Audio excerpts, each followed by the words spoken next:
ఈరోజు మనం చూస్తున్నాం కడప నగరంలో మాధవిరెడ్డి యొక్క విజయానికి తెలుగుదేశం పార్టీ కోసం ప్రతిశాట ప్రచారం భాగంగా 3వ డివిజన్లో ఇప్పుడే ప్రతి ఇంటి ఓటర్ను కలిసాం. ఖచ్చితంగా ఇక్కడున్న ఎక్కువ బీసీ ఓటర్లు ఉన్నారు. ప్రతి ఒక్క బీసీ ఓటర్లు కానీ ఈ బీసీకి ఇచ్చిన పథకాలు వివరించడం ద్వారా వాళ్ళు కానీ చాలా వరకు ఆనందపడి ఖచ్చితంగా తెలుగుదేశం పార్టీని గెలిపిస్తాము అనే ఒక నివాదంతో వాళ్ళు కానీ చెప్తున్నారు. ఈరోజు చూస్తున్నాం తెలుగుదేశం పార్టీ ఖచ్చితంగా అధికారంలోకి వస్తుంది, బీసీలు పెద్దపెట్టి వస్తుంది. ఈ 3వ డివిజన్ నుంచి కానీ ఇప్పటి వరకు వీరయ్య గారు కానీ చాలా కార్యక్రమాలు చేశారు. ఆయన మననే వడ్డర సంక్షేమ మీటింగ్ భార్యతో నిర్వహించారు. ప్రతి కార్యక్రమం ఈ వాటిలో నుంచి భార్యతో తెలుగుదేశం పార్టీకి విజయాన్ని ఘనంగా చేస్తాను. మా మనవరెడ్డి తమ్ముడు బుజ్జిగా రాష్ట్ర కార్యదర్శిగా ఆయన కానీ నియమితులు కొత్తగా జరిగింది. ఆయన కానీ మేమందరం కలిసి ఒక యూనిట్గా ఏర్పడి ప్రతి వార్డులో తెలుగుదేశం పార్టీ బలోత్సవం కోసం కృషి చేస్తున్నాము. అలాగే ఈరోజు ఈ ప్రాంతాలన్నీ ఉదయం నుంచి సాయంకాలం కూడా తిరుగుతూ ఉంటే మంచి రెస్పాన్సిబిలిటీ వస్తుంది, బాగా వస్తుంది.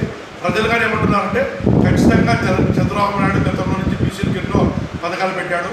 ఈరోజు వాసు గారు కానీ పొలిట్ బ్యూరో సభ్యుడుగా ఉన్నాడు. ఆయన చంద్రబాబు నాయుడు దృష్టిని తీసుకుపోయి బీసీలకు అనేక పథకాలు కల్పించాలని ప్రయత్నం చేస్తామని వాసు గారు కానీ మన మీటింగ్లో హామీ ఇచ్చారు.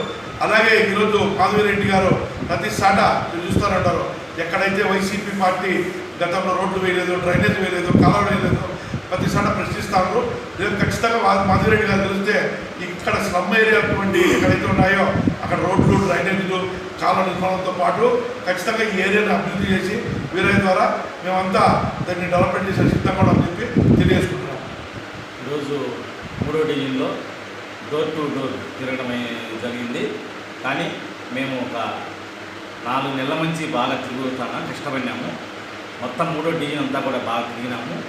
ఎక్కడ పోయినా కానీ, ఎక్కడ ఏ వీధి పోయినా, ఏ ఇంటికి పోయినా కానీ మాధవిరెడ్డి మేడం గెలిపించడానికి అందరూ బాగా సంతోషంగా ఖుషి ఉన్నారు. కానీ మేము ఈ మాధవిరెడ్డి దగ్గర ఖచ్చితంగా గెలిపించుకుంటాము, ఆమె తప్పకుండా గెలుస్తుంది. పైన చంద్రబాబు నాయుడు కూడా సీఎం అవుతాడు. కానీ మాకు వచ్చే ఈ ప్రభుత్వంలో ఈ వాటి మాకు పనులన్నీ కూడా పూర్తిగా ఎక్కడెక్కడ ఏమి నిలబడిపోయిన పనులన్నీ కూడా చేసేదానికి మేమంతా సిద్ధంగా ఉన్నాము. మాధవకనడి పనులు కూడా మేము రోడ్లు అయితేనేమి, కాలువలు అయితేనేమి ప్రతి ఒక్కటి కూడా ఎక్కడ కూడా నిలబడిపోయినాయి. ఈ 5 ఏళ్లలో ఏమి అభివృద్ధి అనేది జరగడంలే. అంజద్ బాబు షా గారు ఏమి చేయడంలే. ఎక్కడ చూసినా రోడ్లన్నీ, ఎక్కడ రోడ్లు అక్కడనే, నీళ్లు గుంతలు అక్కడనే ఉన్నాయి. ఈ నీళ్లు కూడా ఇప్పుడు మాకు తాగేదానికి నీళ్లు 3వ డివిజన్లో కూడా 5 రోజులకు ఒక రోజు, 4 రోజులకు ఒక రోజు వస్తున్నాయి. కానీ ఈ ఓటు మన చంద్రబాబు నాయుడు గారు సీఎం అయితేనే ఈ ఎన్ని కుళాయిలు, ఈ రోడ్లు ఎన్ని వేసేదానికి కూడా మేము మా మాధవిరెడ్డి మీద కూడా సిద్ధంగా ఉంటారు. రేపు నెల 13వ తారీఖున జరగబోయే ఎన్నికలలో ప్రతి ఒక్కరు కూడా స్వచ్ఛందంగా పాల్గొని ఒకరికి ఒకరు తోడుకొని పోయి ప్రతి ఒక్కరిని కూడా పొద్దున్నే తోడుకొని పోయి మన కడప ప్రజలందరూ కూడా టీడీపీ అభ్యర్థి సైకిల్ గుర్తుకు ఓట్లు వేసి అత్యధిక మెజార్టీతో గెలిపించాలని కోరుకుంటున్నాను. అలాగే రేపు 24వ తేదీ నామినేషన్ 11 గంటలకు నామినేషన్ వేయబోతున్నది. 8 గంటలకల్లా ప్రతి కడపలోని ప్రతి డివిజన్లోని ప్రజలందరూ కూడా మాధవిరెడ్డి ఇంటికాడికి వచ్చేసి ఆ కార్యక్రమం మనందరం కూడా జయప్రదం చేయవలసిందిగా కోరుతున్నాను. అలాగే 3వ వార్డు సంబంధించిన వీరయ్య గారు గత 2-3 నెలల నుంచి కష్టపడుతూ క్యాన్వాస్ చేసుకుంటూ చాలా ప్రజలకు దగ్గరయ్యి వాళ్ళకి కావాల్సిన సమస్యలని తెలుసుకున్నాడు. వాళ్ళకి కావాల్సిన ఏం సమస్యలు ఉన్నా కూడా రేపు మాధవి మేడం గారికి చెప్పి ఆయనకు నెరవేర్చుకునేదానికి మన వీరయ్య గారి ద్వారా అన్ని పనులు 3వ డివిజన్ పనులు జరుగుతాయి. కాబట్టి ప్రతి ఒక్కరు కూడా మాధవిరెడ్డికి విజయం కృషి చేయవలసిందిగా కోరుతున్నాను. రేపు 24వ తారీఖు నామినేషన్ కార్యక్రమంకు 8 గంటలకల్లా కడపలో ఉన్నటువంటి ప్రజలందరూ కూడా స్వచ్ఛందంగా పాల్గొని నామినేషన్ కార్యక్రమం విజయవంతం చేయవలసిందిగా కోరుతున్నాను.